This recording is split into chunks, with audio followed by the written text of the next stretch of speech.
What has happened to Labour? I see a party become so ultra left wing that they are barely recognisable anymore.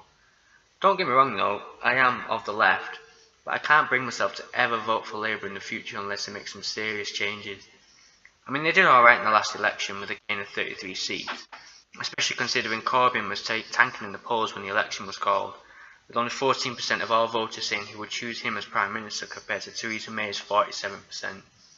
But the level of self-delusion coming from Labour is amazing. With the Labour Baroness Shami Chakrabarti on Question Time less than a week after the election, and I remember watching this, saying that if anyone won the election it was Corbyn and that he will be Prime Minister soon. Even Corbyn himself saying Labour changed the face of politics. Oh my God! You fucking lost, for Christ's sake.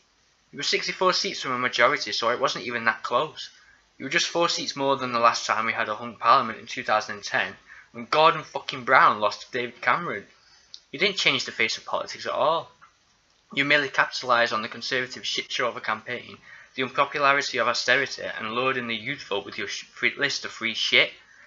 If Labour had won, I would agree with you, Jeremy, but it's been 12 years since Labour won an election, and will likely be longer still with you at the helm. The first thing they need to do to change, in my opinion, is Labour's policies. That manifesto was garbage. I won't go over everything, it will take too long and I'm just too sober to do it. So I'll just go over the points that annoyed me the most and I think need changing. Starting off with tuition fees. The abolition of tuition fees and reintroduction of maintenance grants at the cost of 11.2 billion. That's 11.2 billion per year, by the way. But Corbyn didn't stop there though. No. Later promising to write off all student debt. Not any other sort of debt, just student debt. That is estimated to cost £100 billion according to Labour themselves, though I have seen higher estimates. I'm generally starting to wonder if Jeremy Corbyn shits gold bars, because where the fuck is the money going to come from? The cost of university isn't exactly a deterrent of people going anyway, with a record number of students accepted in UK universities, with people from least advantaged backgrounds more likely to go to university than ever before, 65% more likely to go than in 2006. So you're planning on spending billions more than you plan to spend on the NHS, I might add, on an issue that is far from a fucking priority. But that's not all. Labour want to renationalise the railways, utilities and post office. The cost of this was curiously not in the manifesto, but it's estimated to be many billions of pounds for each entity brought back into public control. Again, where is the money going to come from? It would only be worth it if you could guarantee the services would be the same or better than they are now. It would be a constant cash drain otherwise. But that's not all. Labour's policy on taxation at first sounded okay to me. Increases to anyone earning over £80,000, just above what MPs earn by the way, convenient. And a new tax increase for anyone earning over £123,000. At first I thought this was not a bad idea, but then I actually did some research. If anyone tells you that the rich in this country don't pay their fair share, you are being lied to. The top 10% of earners contribute almost 60% of all income tax collected. Now you're probably thinking they're rich, they can afford it. But that's not the point, especially when the number of adults paying income tax is going down. 23 million people actually do not pay income tax in this country, while 300,000 people, the top 1%, pay almost a quarter. To me that's just not a fair system where the rich are constantly being taxed. Eventually they'll start hiding their wealth, which no one wants, or just go to a different country to live in. It's that simple. But the policy that amazed me the most was this. Borrowing 250 billion over 10 years. 25 billion per year on infrastructure and energy. God fucking damn it! Labour wants to increase borrowing on top of the 52 billion we already do. We've just had 7 years of austerity that, although quite unpopular with everyone, was a necessary evil, and our borrowing is what it was before the financial crisis in 2008. And Labour wants to start borrowing and spending and bringing us back to the unsustainable levels it was in 2010. You fucking stupid! I'm all for investing in infrastructure and social spending, especially on the NHS, but it has to be at a rate that isn't going to fuck us up in the long run. Reallocate from other areas. Scrap HS2 for example. No one fucking wants that. Cut the foreign aid budget and shit like that. To me, this is the main reason why Labour lost. People obviously want more social spending and less cuts, but I don't think they're stupid enough not to realise that policies like this will bankrupt this country. They will absolutely destroy the economy, and no one wants that. I imagine if Labour went into power with a policy like these, we'd end up like Venezuela, which, have we seen that place now? Fuck me. The second thing they need to change, in my opinion, is John McDonnell, the would-be Chancellor. First of all, he's a goddamn Marxist. Look, I'm honest with you, I'm a Marxist, you know. And one thing I learned is you should never ever let a Marxist in control of a major world economy. Fuck me. He denies it when asked in interviews, but considering he said that without knowing he was being filmed means I'm more inclined to believe it. Politicians always lie when they're on camera. And he does believe we can learn a lot from Marx's book Das Kapital.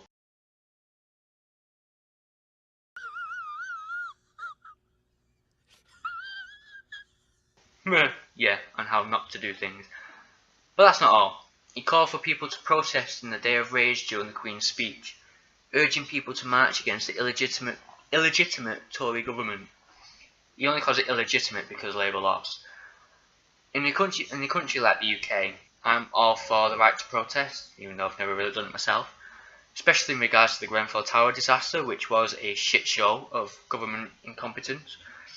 But there is something I find really undignified about an MP calling for protests when they lose an election. It's just not very classy. Then there is his support for IRA terrorists, saying they should be honoured for taking part in the armed struggle and that their bombs and bullets contributed to the peace process in the 90s. No, John, just fucking no. The biggest retard comment he made was that the Grenfell Tower victims were murdered by political decisions. Jesus Christ! Do you really think that is appropriate language to use after a disaster like that? I just hate it when politicians politicise disasters. It's just stoking up more anger and resentment for the people of the fire. It's just not necessary. It was made to look like an even bigger wanker when it was later discovered that 120 tower blocks across the country in councils controlled by both sides, not just the Conservatives, had the same unsafe material as Grenfell. So it wasn't down to political decisions or the result of austerity measures or Conservative hatred for the poor. Shameless fuck. But the biggest problem for me, for Labour, is Comrade Corbyn. That guy's a dickhead. I make no bones about this. I do not like this bloke. He's a political throwback, a socialist stooge who will run this country to the ground if he ever becomes Prime Minister. Obviously, being a socialist, he hates the rich, wanting to seize their empty homes to house the Grenfell Tower victims. I get they need rehousing and that should be a priority, but requisitioning private property is a dangerous and I'm pretty sure illegal path to take. He also seems to have quite a lot of contempt for the armed forces and our veterans, claiming we should share the Falkland Islands with Argentina, sovereign territory that over 255 soldiers died defending when Argentina invaded in the 1980s. And this moron thinks we should share the islands. Fuck me. Probably thinks the same with Gibraltar as well, that we should give it back to Spain. And instead of going to respect our servicemen and women on Armed Forces Day, he made an embarrassing speech to a crowd of hedonistic young adults at the Glastonbury Festival. He fucking rambled on with himself like an absolute idiot. And he can't even get his own party to fully back him, even after the turnaround in the election. Having already sacked 3 front-bench ministers after 49 Labour MPs rebelled and voted against the government's stance on the single market that Corbyn told Labour to support. Even after defying all expectations in the election, he still can't unite his own party behind him.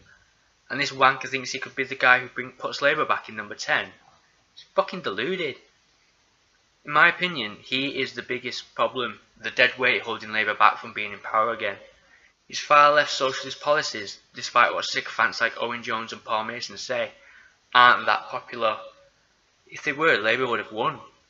The problem is I can't think of anyone who could replace him as leader. Andy Burnham was the first one to come to mind, but he's now Mayor of Greater Manchester. And the only other one that comes to mind is Emily Thornberry. She recently stood in for Corbyn during Prime Minister's questions, and she actually did a pretty good job. She was more charismatic and challenged the government more than Corbyn ever did. His poll numbers right now are only good because of how badly Theresa May and the Conservatives are doing. But unless an election is called within the next few weeks, which won't happen because it has to be a majority vote, Corbyn won't be Prime Minister. Because I don't think his popularity will actually last. Especially if the Tories get a decent deal with Brexit, then he's fucked, he will never be leader. It's that simple. Ditch that turd and Labour will do a better job next time.